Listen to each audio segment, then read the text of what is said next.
राधे राधे दोस्तों। श्री सत्यनारायण भगवान की कथा का आइए मिलकर श्रवण करते हैं।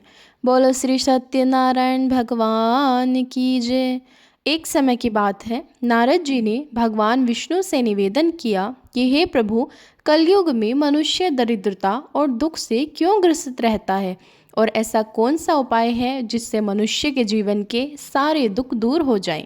तब भगवान विष्णु बोले, हे नारद, जो मनुष्य श्रद्धा और भक्ति से सत्यनारायण व्रत करता है और कथा सुनता है, उसके जीवन से सभी दुख और संकट दूर हो जाते हैं। घर में सुख समृद्धि का वास होता है। भगवान की आज्ञा पाकर नारद जी पृथ्वी पर आए और उन्होंने लोगों को यह व्रत करने की प्रेरणा दी। सबसे पहले यह व्रत एक निर्धन ब्राह्मण ने किया। वह प्रतिदिन भिक्षा मांगकर जीवन यापन करता था।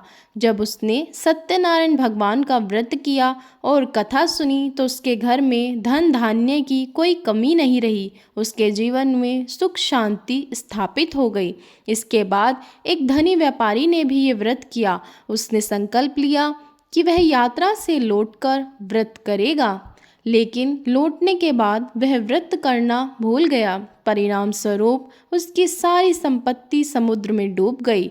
जब उसे अपनी भूल का एहसास हुआ तब उसने श्रद्धा भाव से व्रत किया और कथा सुनी। भगवान की कृपा से उसकी सारी संपत्ति पुनः प्राप्त हो गई।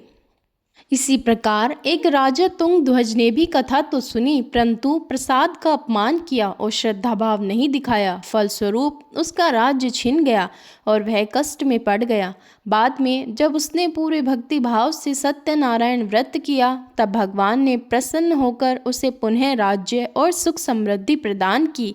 इस प्रकार जो भी मनुष्य सत्यनारायण व्रत करता है और कथा श्रवण करता है, उसके जीवन के समस्त कष्ट दूर होते हैं और उसकी सभी मनोकामनाएं पूर्ण होती है।